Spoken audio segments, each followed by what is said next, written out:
Hey everybody, it's Master Gallengeist here, bringing you my Metaphor Refantazio perspective.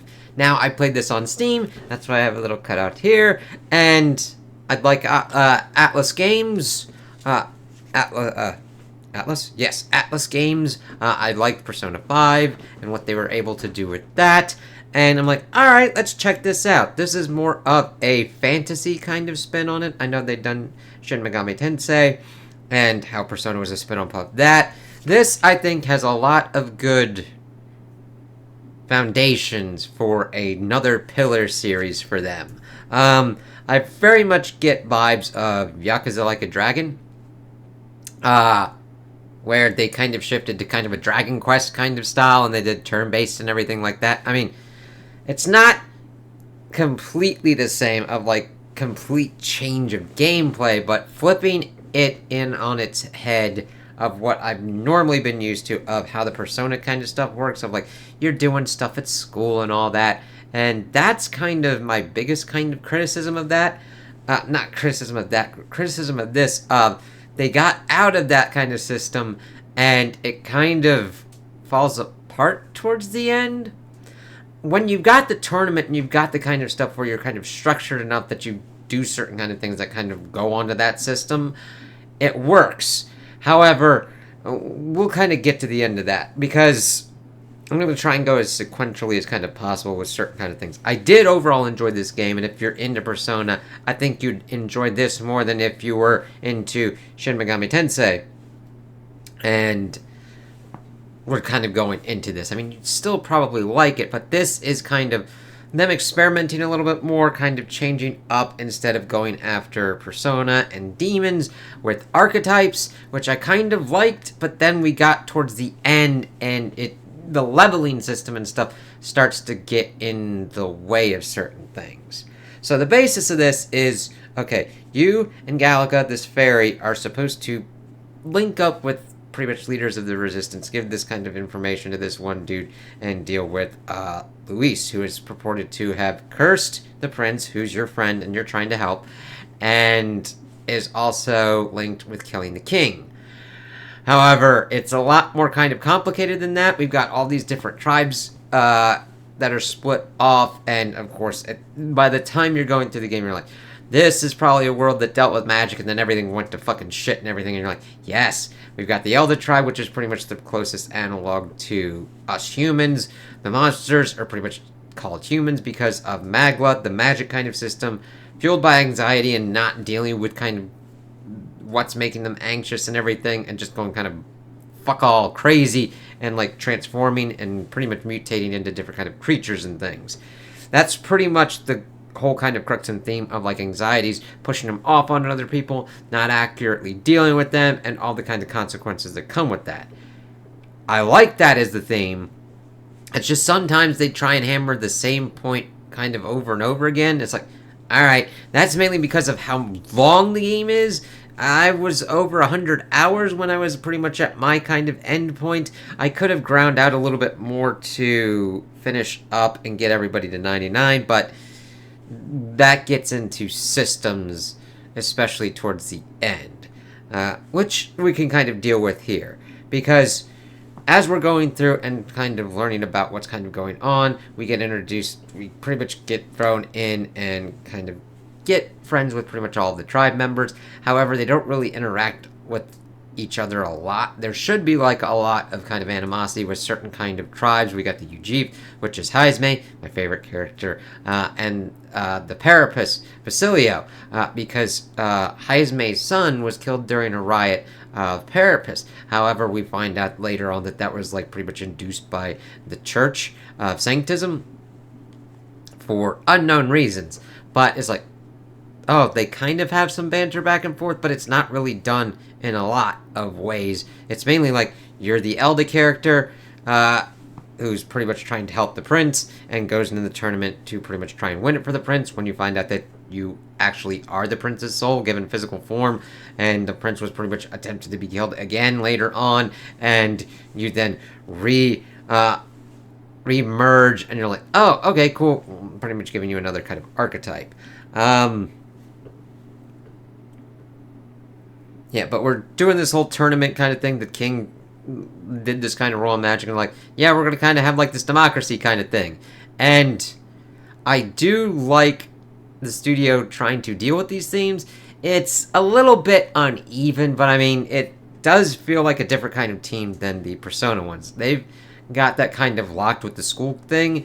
And this tournament had pretty much good stuff as you're trying to kind of go through, gather up support, fight all the other kind of contestants who have vastly kind of crazy kind of ideas. One being like, everybody's getting booze. One's like, we'll kill all the rich. One's like, we'll fucking take all, like, this old dude's like, we're gonna tax the fucking shit out of the young people. It's like, yeah, and we kind of need, like, I wish there was kind of more, like, why that shit isn't good.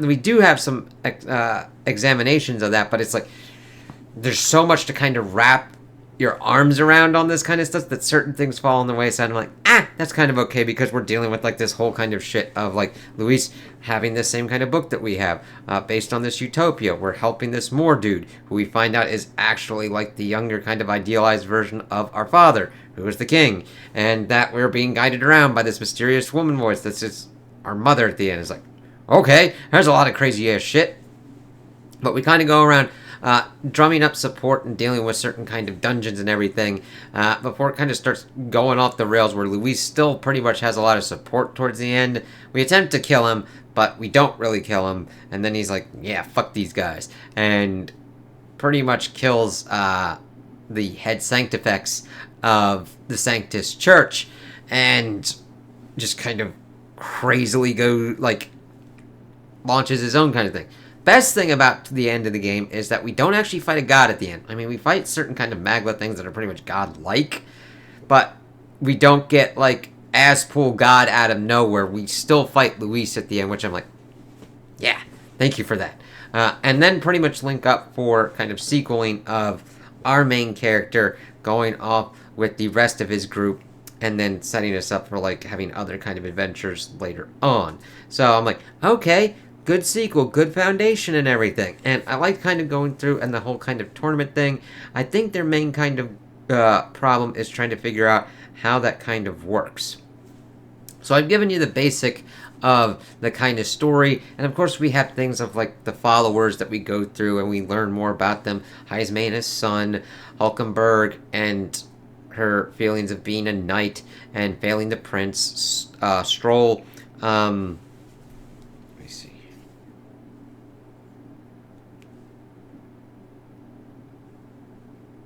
Stroll?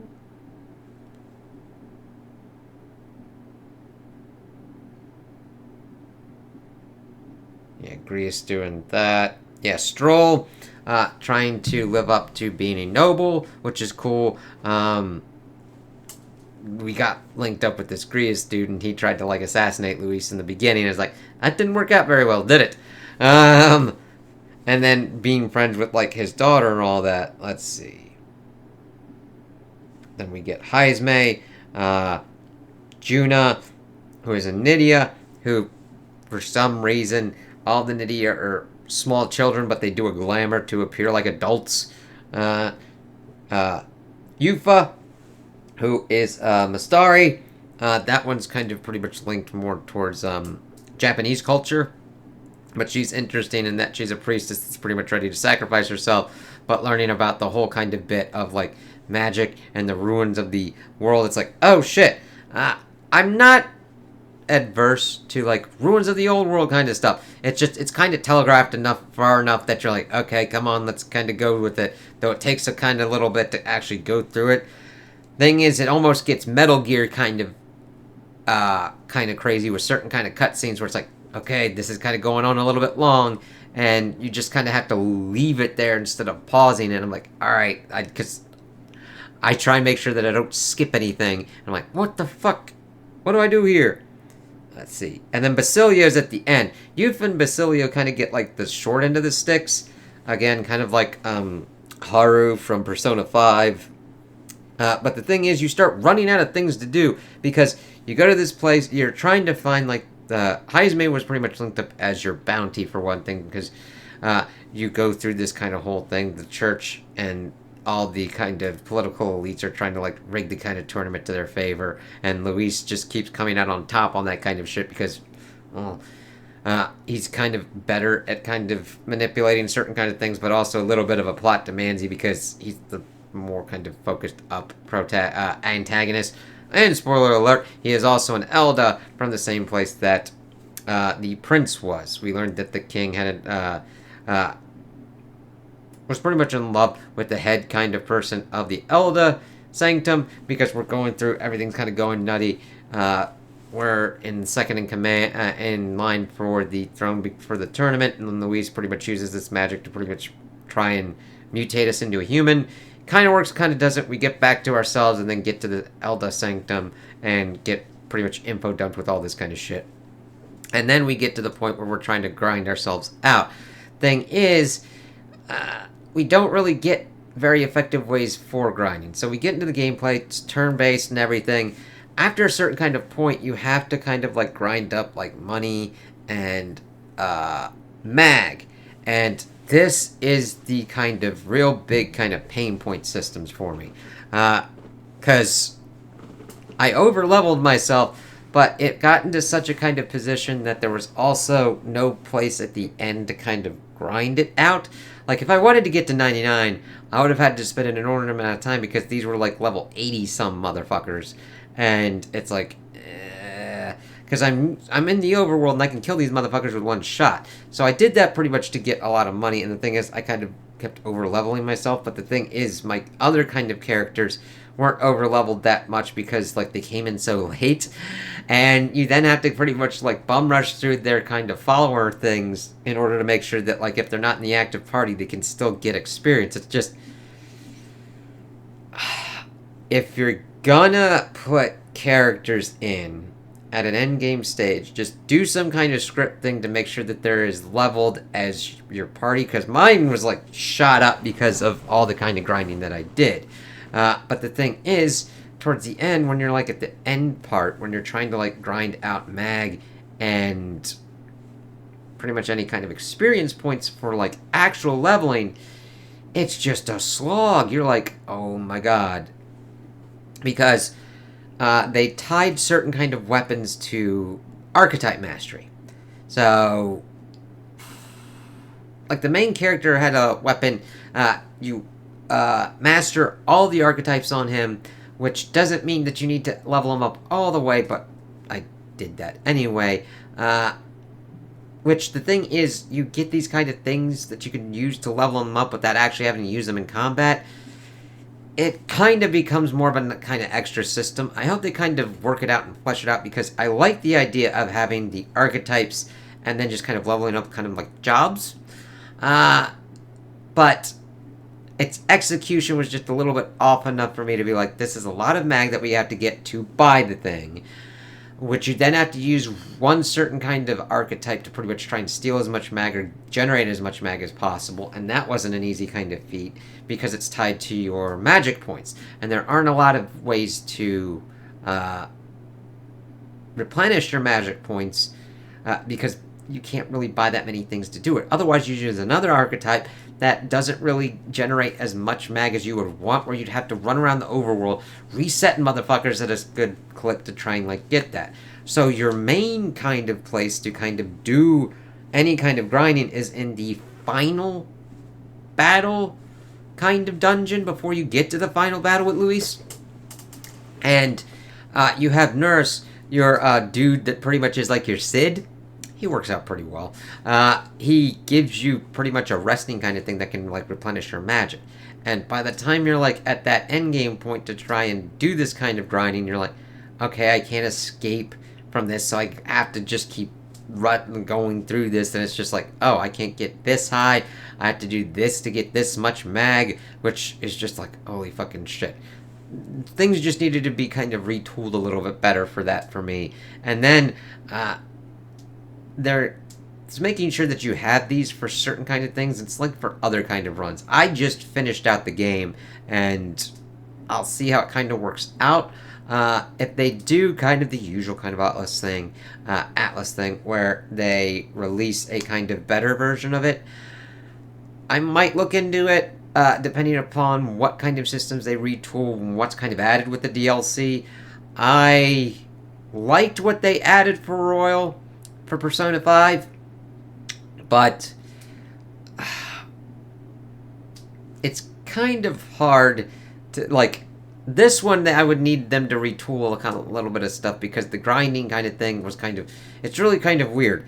These are games that you would be known for grinding through, and it's not a really good, enjoyable experience. And when you're trying to do it as effectively as possible to make sure that you can, like, either fuck some shit up or have some stuff up for when you're going through to your next playthrough, it's just like more of a time sink and a time waste rather than effectively, like, getting yourself back up. There's a spectrum here for me where it's like, okay, if I have to spend, like, I'm almost maxed out. I had better fun doing it in Persona and Persona 5 Royale, of getting my characters up to 99, leveling up some shit, putting some Personas together, than this one. It's not the worst one, but they've already gotten other kind of systems. I hope they're able to kind of get a better kind of groove, because I liked being outside of the school system, but the structuring of everything after the tournament kind of flung out. And it's like, shit, they're like, what do we do here? It's like, kind of let them do what they want, I guess. It's like, because the thing is, they try and make sure that you've got enough kind of momentum. Like, we have to defeat Luis and everything. And then towards this end game goal, it's like, okay, it opens up enough, but it's kind of like, shit, what do we gotta give them to do? Fight these dragons and whatnot, maybe? Sure. It's not as tight as some of the other kind of, like, games I've played from them, mainly in the Persona kind of bit, when you get to that end goal. So, I hope this comes off as not me being like, it's complete and utter shit. It's like watching an artist, and they put certain things like 2 inches to the left, which just throws it off enough for you to be like, what's kind of going on here? And kind of fucking with your enjoyment, because they got to do certain kind of things in a different kind of order, and you're like, what's going on here? Because the thing is, the grind shouldn't be looked at like, oh god, this is kind of stupid. You'd be like, oh, okay, I'm getting through this. I'm going to be able to be, like, up there getting my kind of stuff. It's all that kind of balance. I don't mind working hard for a certain kind of thing or a certain kind of weapon, but getting these weapons is just fucking taking things out on the overworld, getting enough mag to get an archetype, and then pumping enough of the leveling up thing into it to boop it up, and then getting enough, and then I get the weapon for more. I would rather do some kind of trial with one of the archetypes to get the weapon. Give it a little bit something different to do. Maybe a certain kind of boss. Maybe fight the archetype itself and then have it bequeath it to us or something. You know what I mean? Those kind of ways are a little bit better than that kind of system to me. So the strength of it really is the story and everything, and the gameplay is pretty much good until you get to the end, and it's like, okay, I've kind of played this for a while, and I kind of want to just, like, beat the shit out of the boss. So, yeah, okay. But there's still a way to do it where the gameplay loop works out for you. I never really got to the kind of point where it was gnarly in, like, Persona 5 or Persona 5 Royale. I mean, I was getting a little bit tired of it, maybe, but not to the extent that I was with this. So, I hope they kind of even those kind of out, because I think this really needs to be done as a nice core pillar. I like them examining anxiety in the story, and the power of stories and fiction and fantasy to inspire dreams in the real world, to inspire people, and kind of go out further from that, and how that kind of works out. That is really kind of cool. And exploring, like, the divisions and everything. They're like, oh yeah, if it was just one race or whatnot, or one tribe, that would have worked out pretty well. It's like, no, because Moore has pretty much our world as the utopia, and then he kind of remembers shit and is like, fuck. And then the main protagonist, if you want to get the good ending, is like, that ain't right, motherfucker. It's like, oh shit. And most of the other characters have pretty interesting stories and whatnot.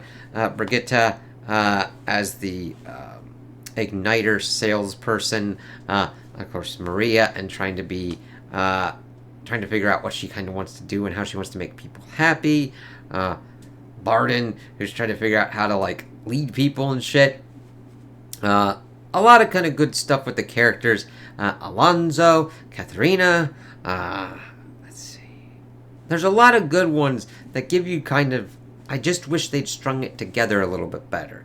That's also a kind of problem that I have with the Persona games sometimes, but there's usually a little bit more interplay within the characters as it's kind of going through it.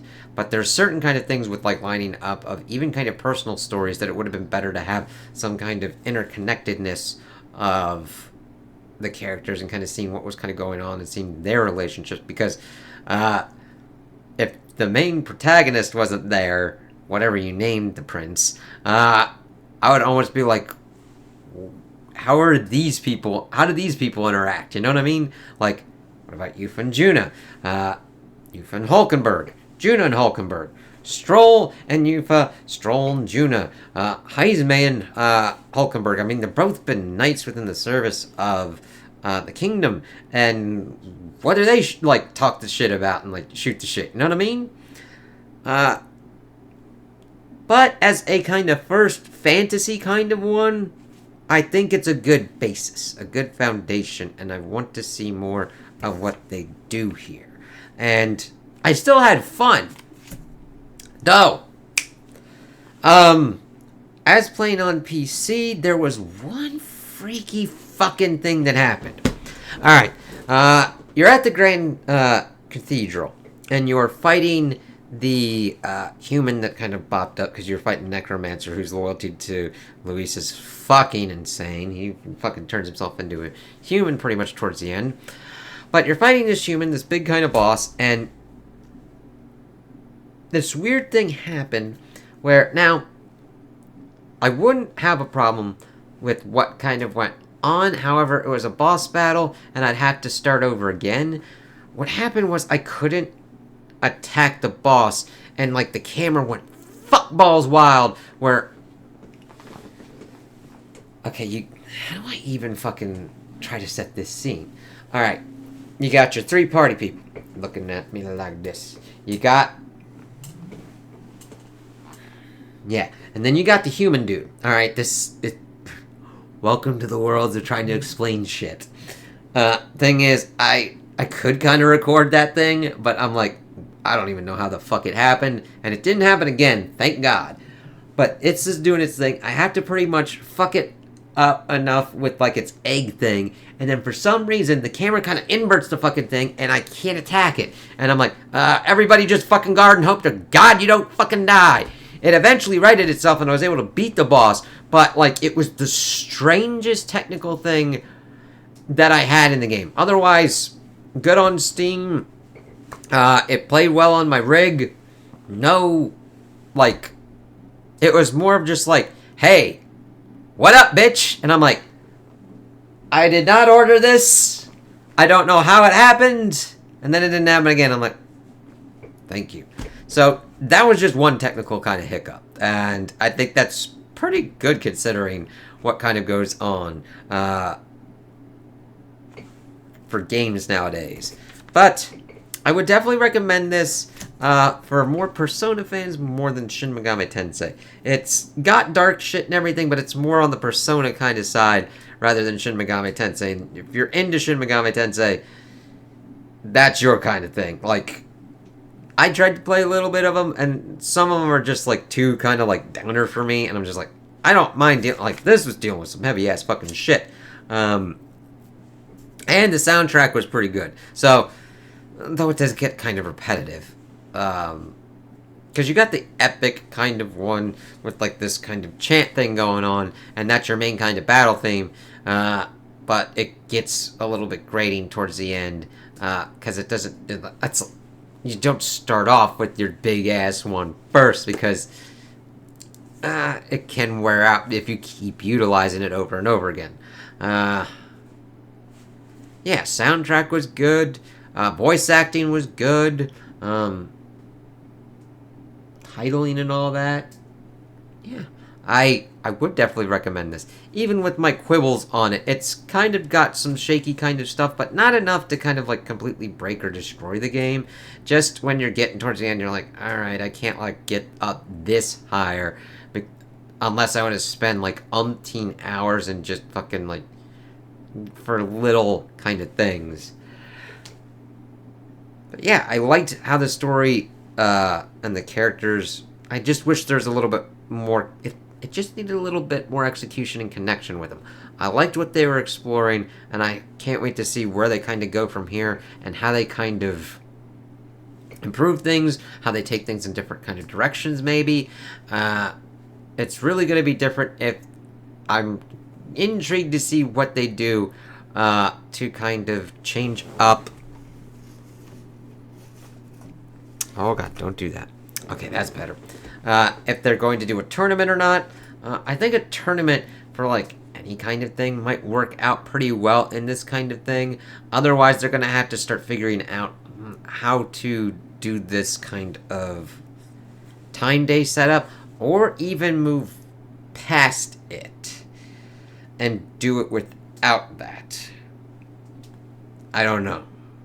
We'll see where they kind of go for it. So, those are my opinions on the video game. Tell me what you guys think in the comments below. If you liked it, if you didn't like it, if you agree with me, if you disagree with me. Also like and subscribe, and I hope you have a good day.